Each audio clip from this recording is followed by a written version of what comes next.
살기로 했네. 주님 뜻대로 살기로 했네. 주님 뜻대로. 12째 해 어느 달 15째 날에 여호와의 말씀이 내게 임하여 이르시되, 인자야, 애굽의 무리를 위하여 슬피 울고 그와 유명한 나라의 여자들을 구덩이에 내려가는 자와 함께 지하에 던지며 이르라. 너의 아름다움이 어떤 사람들보다도 뛰어나도다. 너는 내려가서 할례를 받지 아니한 자와 함께 누울지어다. 그들이 죽임을 당한 자 가운데 엎드려질 것이며 그는 칼에 넘겨진 바 되었은즉 그와 그 모든 무리를 끌지어다. 용사 가운데 강한 자가 그를 돕는 자와 함께 수월 가운데서 그에게 말하며, 할례를 받지 아니한 자 곧 칼에 죽임을 당한 자들이 내려와서 가만히 누웠다 하리로다. 거기에 아수르와 그 온 무리가 있으며 다 죽임을 당하여 칼에 엎드려진 자라. 그 무덤이 그 사방에 있도다. 그 무덤이 구덩이 깊은 곳에 만들어졌고 그 무리가 그 무덤 사방에 있으며 그들은 다 죽임을 당하여 칼에 엎드려진 자 곧 생존하는 사람들의 세상에서 사람을 두렵게 하던 자로다. 거기에 엘람이 있고 그 모든 무리가 그 무덤 사방에 있으며 그들은 다 할례를 받지 못하고 죽임을 당하여 칼에 엎드려져 지하에 내려간 자로다. 그들이 생존하는 사람들의 세상에서 두렵게 하였으나 이제는 구덩이에 내려가는 자와 함께 수치를 당하였도다. 그와 그 모든 무리를 위하여 죽임을 당한 자 가운데 침상을 놓았고 그 여러 무덤은 사방에 있으며 그들은 다 할례를 받지 못하고 칼에 죽임을 당한 자로다. 그들이 생존하는 사람들의 세상에서 두렵게 하였으나 이제는 구덩이에 내려가는 자와 함께 수치를 당하고 죽임을 당한 자 가운데에 뉘었도다. 거기에 메셋과 두발과 그 모든 무리가 있고 그 여러 무덤은 사방에 있으며 그들은 다 할례를 받지 못하고 칼에 죽임을 당한 자로다. 그들이 생존하는 사람들의 세상에서 두렵게 하였으나 그들이 할례를 받지 못한 자 가운데 이미 엎드려진 용사와 함께 누운 것이 마땅하지 아니하냐. 이 용사들은 다 무기를 가지고 수월에 내려가서 자기의 칼을 베개로 삼았으니 그 백골이 자기 죄악을 졌으며 생존하는 사람들의 세상에서 용사의 두려움이 있던 자로다. 오직 너는 할례를 받지 못한 자와 함께 패망할 것이며 칼에 죽임을 당한 자와 함께 누우리로다. 거기에 에돔 곧 그 왕들과 그 모든 고관이 있으며 그들이 강성하였었으나 칼에 죽임을 당한 자와 함께 있겠고 할례를 받지 못하고 구덩이에 내려간 자와 함께 누우리로다. 거기에 죽임을 당한 자와 함께 내려간 북쪽 모든 방백과 모든 시돈 사람이 있으며 그들이 본래는 강성하였으므로 두렵게 하였으나 이제는 부끄러움을 품고 할례를 받지 못하고 칼에 죽임을 당한 자와 함께 누웠고 구덩이에 내려가는 자와 함께 수치를 당하였도다. 바로가 그들을 보고 그 모든 무리로 말미암아 위로를 받을 것이며 칼에 죽임을 당한 바로와 그 온 군대가 그러하리로다. 주 여호와의 말씀이니라. 내가 바로로 하여금 생존하는 사람들의 세상에서 사람을 두렵게 하게 하였으나 이제는 그가 그 모든 무리와 더불어 할례를 받지 못한 자 곧 칼에 죽임을 당한 자와 함께 누이리로다. 주 여호와의 말씀이니라.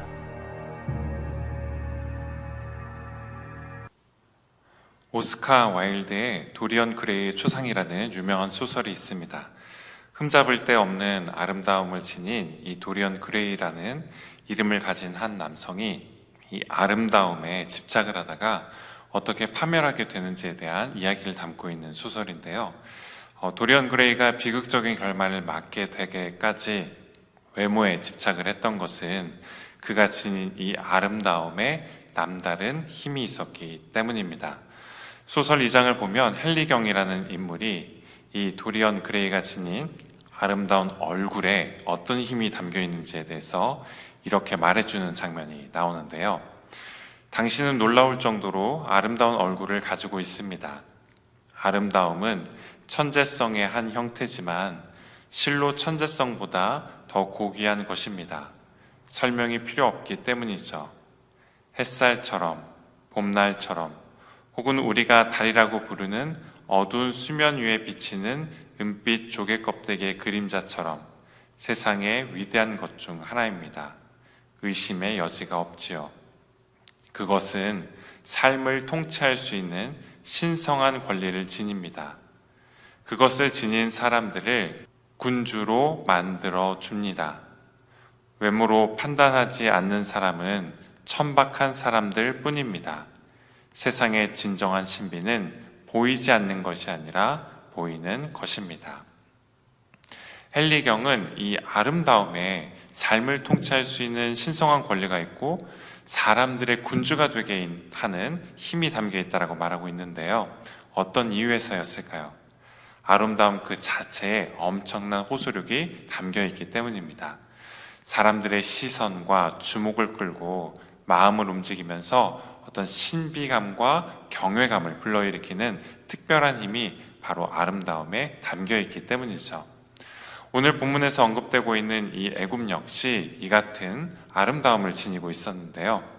오늘 본문은 에스겔서 29장부터 계속되어 온 애굽에 대한 심판의 말씀을 담고 있습니다.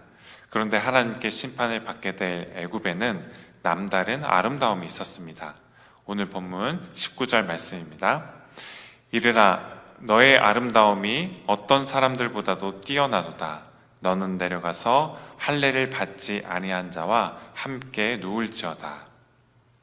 그 아름다움이 바로의 강한 군대의 바탕을 둔 어떤 강렬하고 역동적인 아름다움이든 혹은 나일강 삼각주의 비옥한 땅에서 얻은 경제적인 부와 풍요로움의 바탕을 둔 아름다움이든 애굽에게는 주변 나라들을 압도할 만큼의 아름다움이 있었습니다. 앞서 소개해드린 헨리경의 말을 빌리자면 아프리카 북부와 또 고대근동 지역에 막대한 영향력을 행사할 수 있는 신성한 권리인 아름다움이 애굽에게 주어져 있었죠. 하지만 그 아름다움은 곧 그 빛을 잃게 될 것이었습니다. 하나님께서 애굽을 죽은 자들이 거하는 수올에 거하게 하실 것이기 때문이었습니다. 당시 사람들은 죽은 자들이 땅 아래 지하세계인 수올이라는 곳에 머물 것이라고 믿고 있었는데요. 에스겔은 남들보다 뛰어난 아름다움을 가진 애굽에게 죽은 자들에게 거하는 수올로 내려가라는 하나님의 말씀을 선포했습니다. 수올에서 할례를 받지 못한 자들, 즉 하나님께서 이미 심판하신 자들과 함께 누우라라고 선포했죠. 이는 남다른 이 아름다움을 지닌 애굽 역시 하나님께 앞서 심판을 받은 이들과 똑같이 비참하고 또 비극적인 죽음을 맞게 될 것이라는 것을 뜻하는데요. 사실 죽음 그 자체가 저주인 것은 아닙니다. 하나님의 백성들에게 이 죽음이 평안과 안식에 이르는 문이기 때문입니다. 하지만 그렇지 않은 이들에게 죽음은 심판으로 경험됩니다. 평안이나 안식이 아닌 부끄러움과 수치 혹은 괴로움과 저주로 향하는 문으로 경험되게 되죠. 그런데 이 같은 부끄러움이나 수치, 괴로움과 저주에는 아무런 차별이 없습니다. 죽음은 모든 사람을 다 똑같이 만듭니다. 생전에 그가 아름다운 외모를 지녔거나 그렇지 못했거나에 관계없이 죽음은 모두를 다 똑같이 썩게 만듭니다.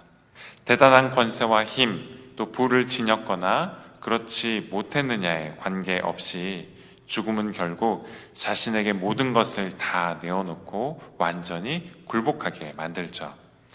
이는 비단 애굽뿐만 아니라 다른 나라들 역시 마찬가지였는데요. 오늘 본문 22절에서는 바벨론이 등장하기 전에 가장 강성했던 아수르 사람들의 죽음과 무덤이 언급되고 있습니다.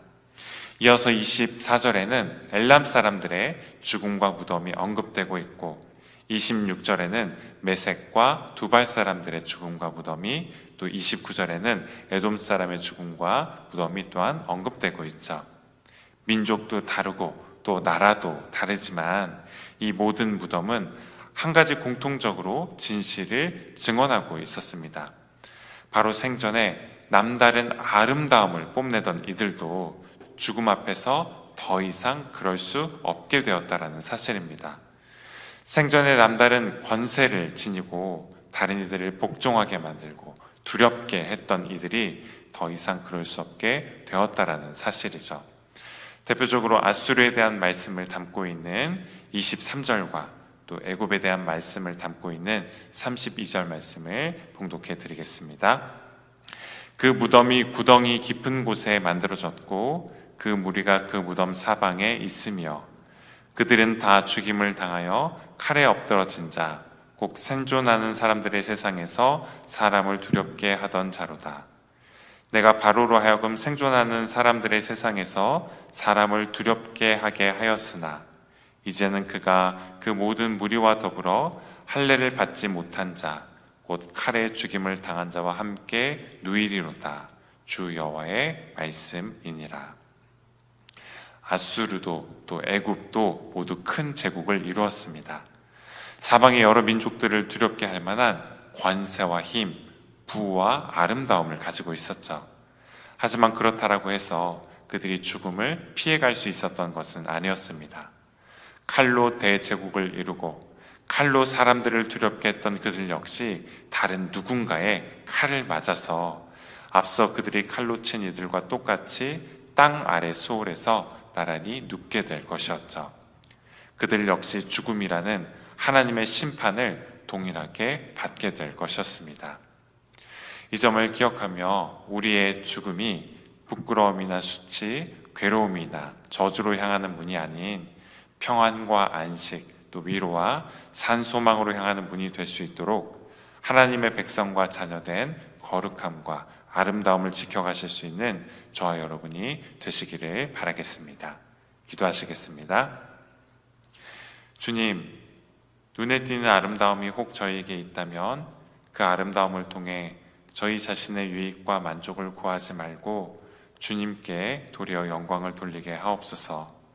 하오되 혹 그와 같은 아름다움이 저희에게 없다고 하더라도 아무 흠모할 만한 아름다움 없이 이 땅에 사시면서도 가난한 이들에게 복음을 전하시고 병든 자들에게 고침을 베푸시며 그 누구보다도 아름다운 삶을 사셨던 주님을 본받을 수 있게 하시고 저희가 인생의 끝에서 맞이하게 될 죽음 역시 십자가 위에서 사람들에게 부끄러움을 당하셨으나 이를 통해 도리어 영광을 받으시고 십자가 위에서 비참한 죽음을 당하셨으나 부활하사 다시 사심으로 영원한 생명을 얻으신 것과 같은 복된 죽음이 되게 하옵소서.